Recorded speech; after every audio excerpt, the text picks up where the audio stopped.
Asante sana. Gafata se. Enda kwa keyboard. Kuvuga ngo amasaha ko ndabona hayiruka cyane. Naona masaa yanakimbia sana. Kandi turataha turara. Tena tutaenda nyumbani, hatutalala.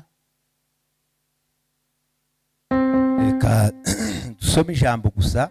Tusome neno tu. Mwabwose bwuzuye. Injili Abaheburayo 9:13. Abaheburayo 9:13. Waebrania 9:13. None ubwo amaraso y'ihene n'ay'amafizi n'ifu n'ivu ry'inka yiriza iyo biminjagiwe kubahumanye ko zeza umubiri ugahumanuka kanswe amaraso ya Kristo witambiye Imana atagira inenge umwuka w'Uwiteka tazarushaho guhumanura imitima yanyu akayezaho imirimo ipfuye kugira ngo mubone uko mukorera Imana ihoraho. Akiri ijambo ry'Imana. Pokea neno la Mungu. Mugesu ubwo nageze agiri umumaro asibage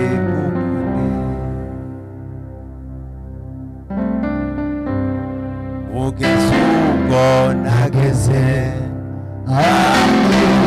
heza cyane agiri umumaro azibaha Nashimo Musa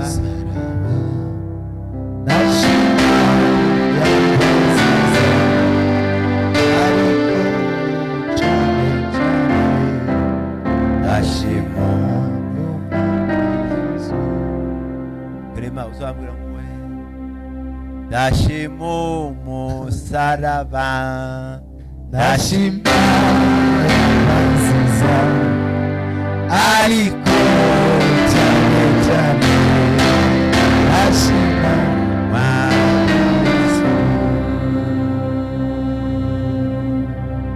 Vuga ngo amen. Amen. Turashimye kubw'ikaze, turashimye ko twabaya. Tunashukuru kwa ajili ya ukaribisho, tunashukuru kwa sababu tumekuwa hapa. Kandi turashimye kuko twakijijwe. Na tunashukuru kwa sababu tumeokoka. Amen. Amen.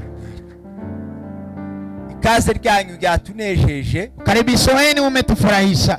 Tworara mukaja kuruha mutari mutwiteguye. Tunaweza lala na muja tuangalia. Mwagumye gushakisha uburyo bwose bitari bishoboka. Na mnaendelea kutafuta namna haingewezekana. Ko turi abantu batari bakeya. Kwa sababu sisi si wachache. Kandi dufite inda zitandukanye. Na tuna tumbo tofauti. Bamwe bararya cyane abandi bakarya buke. Hoja wanakula sana wengine hawakuli sana. Zoja kuzana ikibazo. Inaweza leta shida. Ariko tugiye gutaha. Lakini tunataka kurudi nyumbani. Ariko turanezerewe. Lakini tumefurahia. Kandi turishimye. Tumefurahi sana. Apotre yaraje. Mtume amekuja. Kumva noneho tugize ubundi busabane tutari dusanganywe. Tukakuwa na uhusiano mwingine ambaye hatukuwa naye. Karagasa umwuka w'Imana. Kwa sababu ya nguvu ya Roho Mtakatifu. Kubera ibyishimo byo muri Kristo Yesu. Kwa sababu ya furaha ndani ya Kristo Yesu. Ibyishimo kuko tuvukana. Si furaha kwa sababu sisi tunazaliwa pamoja. Ni furaha ya ndani ya Kristo Yesu. Magadukururana. Ikasababisha tuvutane. Nimeshinda kwa harusi. Twirirwa tugira nyine mu bukwe nyine namwe murabizi by'ubukwe. Mnajua mambo ya harusi, tulikuwa kwa harusi. Tukavuga ngo uko biri kose. Lakini tukasema iwezekana. Turagera hano. Tutafika hapa. None twahageze. Sasa tumefika. Bana uhabwe icyubahiro. Ewe Mungu upewe sifa. Na heshima ni zake. Mugira uke. Fanyeni hivi ndugu zangu. Mvuge ngo amen. Semeni amen. Takidi kibere aba Kristo. Hakuna kingine kinachostahili kwa Kristo. Kushima gusa. Ni kufurahi tu. Takidi. Hakuna kingine. Intsinzi y'abakristo ni ukwishima. Ushindi wa Wakristo ni kufurahi. Intsinzi ya Yesu Kristo ni ukufa kazu. Ushindi wa Yesu Kristo ni kufa na kufufuka kwake. Kubita isuma ko yo kwishima. tugakubita isuma ko kwishima, nasi tunaweka argument ya kufurahi, urusheho Kamaraso twarana, na mambo yote yanaenda pamoja, na tunaenda mbinguni. Mugira kucyamwe, fanyeni hivi nyote. Amina. Amen. Taki hakuna kingine. Ngo tuvuge Pasaka. Nataka tuseme Pasaka. Pasaka. Pasaka. Pasaka ni ukwibuka. Pasaka ni kukumbuka. Pasaka ni ugutekereza. Pasaka ni kufikiria. Ni mwibuke, kumbuka, ni mumara mutekereza, alafu ufikirie, ni mumara mwamuneze, alafu ufurahie. Taki na tuende nyumbani. Tunezerwe kandi twishime, Mwami Yesu ni uri kungoma, kungoma ari kungoma, kungoma yaranesheje, urupfu yareze runguri, Mwami Yesu ari kungoma. Mugira gute? Fanyeni amen. Semeni amen. Taudu uri kungoma. Hakuna mwingine yako kwa kiti cha enzi.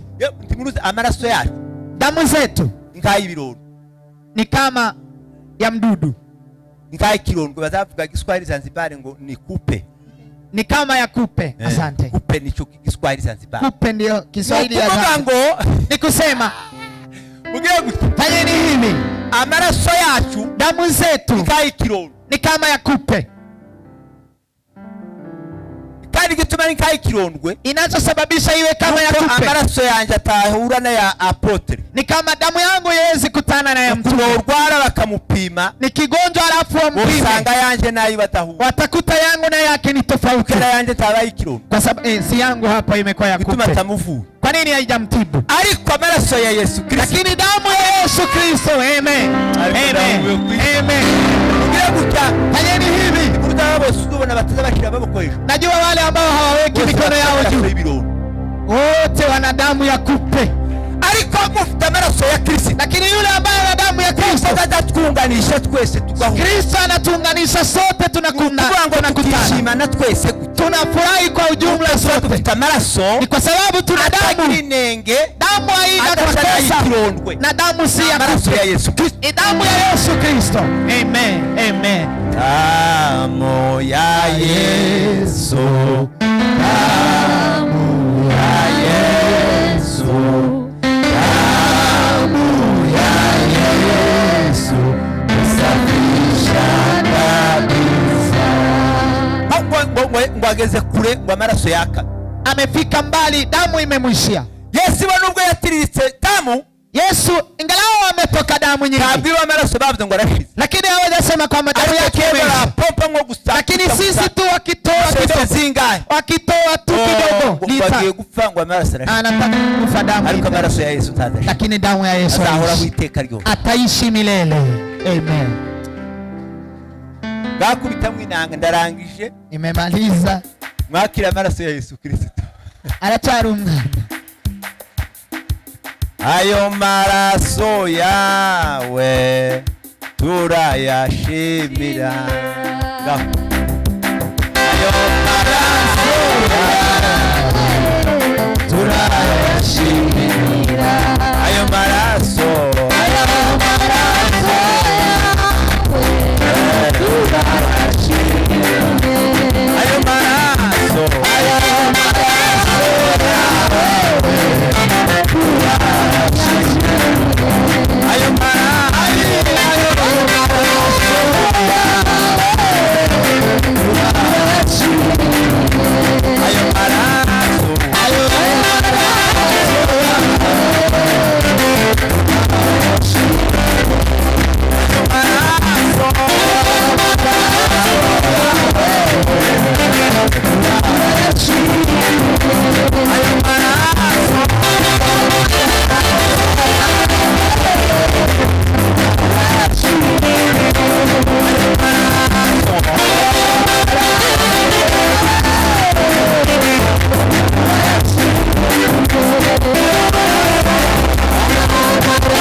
maraso ngo yavuye mu rubavu. Ujue damu hiyo ambayo imetoka ubavuni mwake Ni kanisa ryavuye. hapo nipo kanisa imetoka. Yavuye mu maraso. Imetoka katika damu. Haleluya. Haleluya. Tahani ya maraso atajya kumene. Hakuna mahali kwingine damu haingemwagika twari kubona ubuzima. Hatungeona maisha. Kubera damu ya Yesu. Kwa sababu ya damu ya Yesu. Nico gituma dufite ubuzima. Ndiyo maana tuna uzima. Twari dusa n'abapfuye. Tulikuwa tumekufa. Ariko amaraso aratoka. Lakini damu ikamwagika. Akamatonyanga ku muntu nguti. Inatiririka kwa mtu. Bagukunda mwana w'umuntu. Nakupenda mwanadamu. Agaso akagira ngo ti. Anatiririka ti. Bagukunda mwana w'umuntu. Nakupenda mwanadamu. Agaso akagira ngo ti. Anatiririka ti. Uvuga ngo amine. Haleluya. Tumare tuba turogejwe. Lafu tukaoshwa. Tukaoshwa tukatakaswa. Amen.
tuhagaze dutegera amaraso ya Yesu y'agaciro.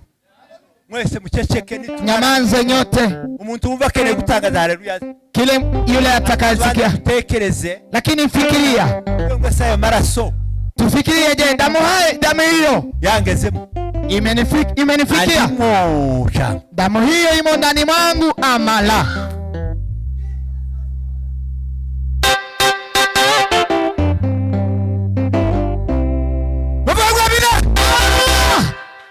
Nindu wumva akeneye gutangaza haleluya nazi? Nani anafikiria kushaute haleluya? Akuje.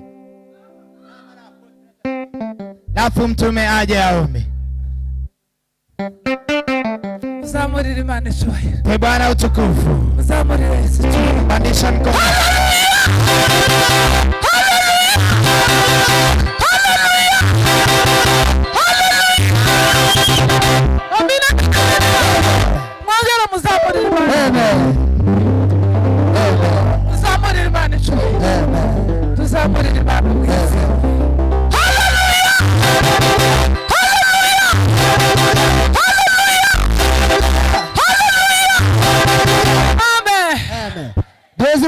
icyubahiro. Bwana asifiwe sana. Duheze Imana icyubahiro. Bwana asifiwe sana.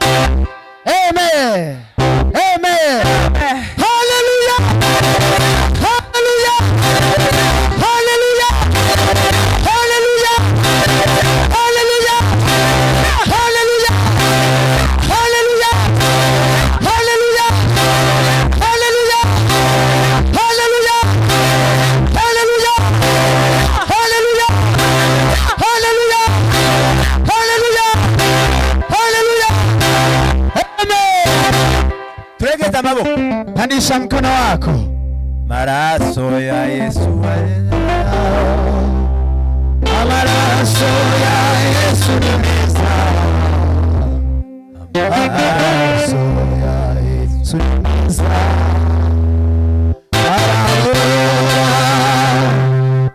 Amaraso ya Yesu ni meza.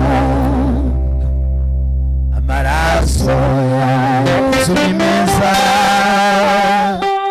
Amaraso ya Yesu ni meza. Amaraso ya Yesu ni meza. Amaraso ya Yesu ni meza.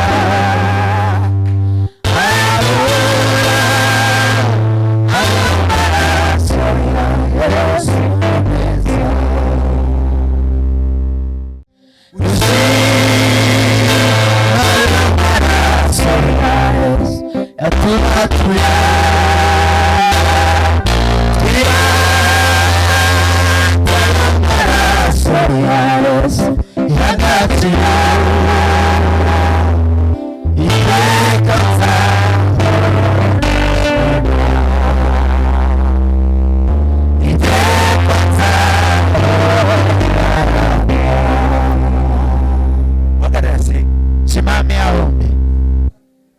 Kadusenge ariko Bishop arakomeza so tugeza saa 2. Yes.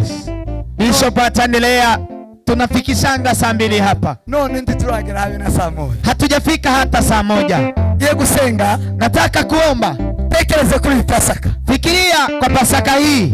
Hii Pasaka, Pasaka hii igusiga uko waruri. Isikuache vile ulivyo. Umuntu yatekereje Pasaka. Mtu akifikiria Pasaka. Umuntu ari muri Pasaka. Mtu akiwa ndani ya Pasaka. Tiyo umugo yarani. Hawezi endelea kuwa vile alikuwepo. Amaraso ya Yesu. Damu ya Yesu. Umusaraba wa Kristo. Msalaba wa Kristo. N'ubutsinzi n'ushindi ni kusamehewa. Ni kuwa washindi. Damu ya Yesu inatupa nguvu. Eka Kristo. Acha ukumbuke Kristo. Abambwe. Aliposulubiwa. Kristo. Kumbuka Kristo. Nafanye muva. Mekufa katika kaburi moja. Alafu kesho tuzotekereza kukuzuka kwe. Tutafikiria kufufuka kwake. Uzukanye urufunguzo rw'urupfu. Amefufuka na ufunguo wa kifo na kuzimu. Ufite ubutware bwo mu ijuru. Ana uwezo wa mbingu na nchi. Nani Imana data nyine. Haleluya. Yesu Kristo mwana w'Imana ikoraho. Baba, tunafikiria damu yako. Tunakufikiria Yesu Kristo mwana wa Mungu. Tunakufikiria kwa wakati hizi. Baba wa majeshi, wa wakati huu. Wakati Baba, wakati mzuri kwa wanadamu waliookoka. Ni wakati mzuri kwa kanisa. Hii ni siku kuu ya kanisa. Ulukunu ukwezi kuifura mu mezi yose. Nami data ukunu ukwezi kwa mbele mu myaka yose. Ukwezi kwa kubambwa kumani Yesu. Ukwezi kwa maraso ya Kristo. Avuga neza kuruta ya Abeli. Amaraso meza ya Kristo aruta y'inkazi na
Bwana, iliyotufanya kuwa wa thamani, iliyotupa furaha.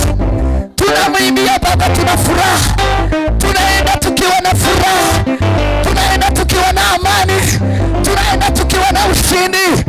Yesu, asante. Asante kwa ajili ya msalaba. Shujaa wa msalaba, umeinuliwa juu. Acha nasi tukusifu. Ewe Mungu wangu, ewe Mungu wangu, batashimwa kubw'umusaraba wa Kristo. Wamuye Satani ku mugaragaro, wamuye ingabo ziwe ku mugaragaro, wazisezereye ku mugaragaro. Amara masa ubishima kubw'umusaraba, ubishima hejuru kubw'umusaraba. Yesu, umusaraba mwiza ndakwifuza, umusaraba mwiza turagushimiye, umusaraba mwiza turakwakiriye.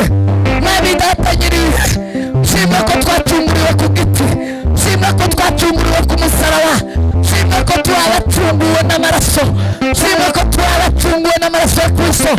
Ataraye intama kandi ataraye inuma, ataraye ingazamariza. Yesu Kristo umwana w'Imana, himbazwa Yesu.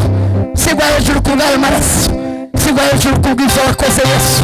Iyi ni imirimo yawe itekerezwaho kugira ngo turusheho gukomeza kuba batsinze, kugira ngo turusheho gukomeza kwezwa, kugira ngo turusheho gukomeza gukomezwa, kugira ngo turusheho gukomeza Mwami kwizira mu bwami bwawe. Asante Yesu Kristo, dukomeje kugutaramira. Komeza uvuganire natwe, uvugane natwe mu izina rya Yesu.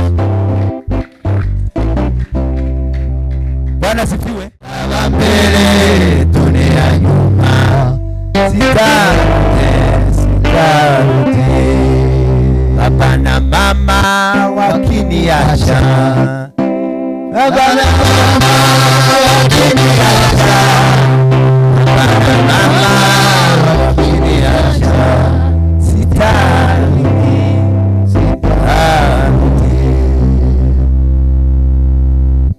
Habe nubwo mama yapfuye na data agapfa n'abakuru banje n'ubwoko bwacu bwose bugashira, ingalao baba na mama wafe, hata wa ndugu zangu wafe waishe, hata uko wetu ukuishe, mfite inkwano ariyo maraso ya Yesu, lakini nikiwa na damu ya Yesu niko huru. Amina. Amen. Baba na mama wakiniacha, baba na mama wakiniacha, baba na mama wakiniacha, sitarudi. Yarigaragaje, yariyerekanye,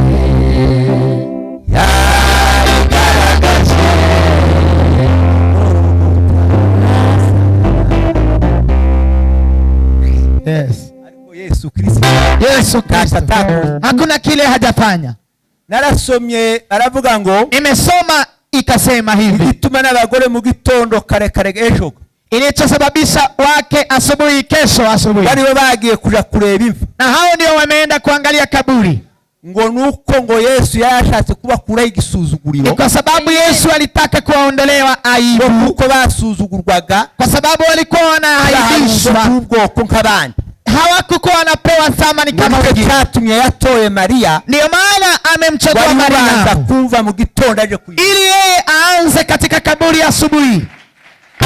Wewe Imana itubaye, tumbe Bwana utukufu. uvuye ngo amina. Amen. Nukubango Hamase ukajya jambo ryo mu Bagalatia, ikatoka neno katika Wagalatia, sura rero ngo nta mugore, ikasema kwamba hakuna mke, nta mugabo, hakuna mme, nta muyuda, hakuna Myahudi, hakuna Mgiriki, nta Muyunani, hakuna Myunani, bose mu maraso ya Yesu, wote ndani ya damu ya Yesu Kristo ni mtu mmoja. Tubavanze twese, tukachanganya sote. Wewe Imana icyubaye, utukufu. Yewe mutimukaza mugira amaraso agise, bena yafuze kandi ntibana yapompa, msiwe na damu ambaye imegandamana. Ubyani bavuze ngo sana niza y'imfizi kinacho na ihene damu ya mbuzi na damu ya ng'ombe bagahumanuka barwaye ibibembe yalikuwa yanaponya wale ambao wanagonja ukoma. Amaraso ya Kristo, Sasa damu ya Kristo batagira inenge yenye haina makosa sananirwa guhanaguraho. atakosaje kufuta ubwiganyu bwose ubaya wenu wote? Nimuvuga ngo amen. Amen.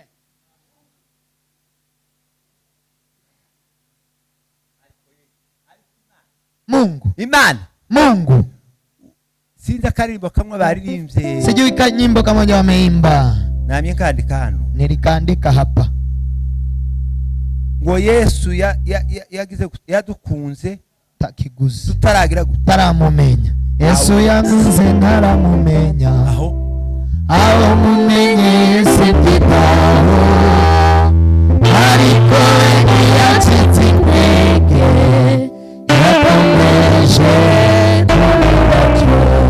Bakuririmbe mwe tuyiririmbe tuyiririmbe kibinafsi. Yesu yankunze ntaramumenya, aho mumenye sititaho, ariko yacitse intege yakomeje kumurajyo. kuvuga ngo iwe yateguje kuva kera, aliandaa tangu awali, amadukunda kera, akatupenda tangu awali, akazodupfira kera, akaandaa kutufia tangu awali, Kamaraso kera, atamwaga damu tangu awali, akashira umuhuri, akaweka muhuri, arabango nubwo batanita, akasema ingalamo hawalijali, mimi nitaendelea kuwafikiria mpaka ninapotoa uhai wangu.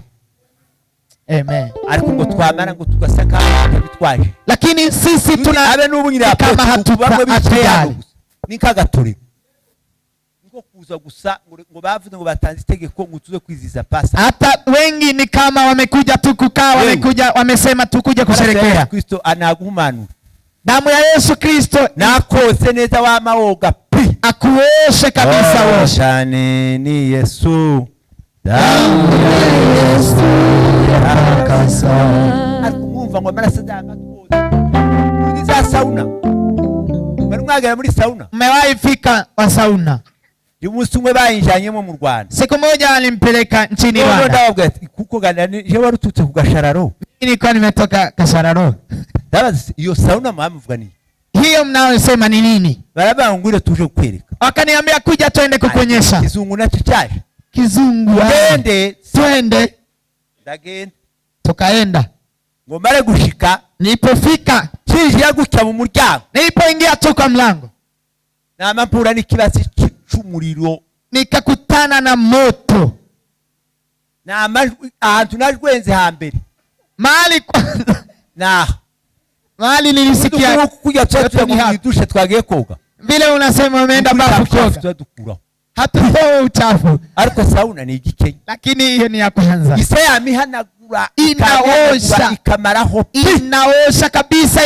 Nije gutya, nilipofika sasa hivi abandoba wese nika loana ngongiye gutya na urutoki nagize gutya, nilifanya hivi kidole, imigongo ikazamingana nkuko naratanga, nilishangaa ngo mari ndasangira nkano gutya, hapo nikafanya hapa hivi.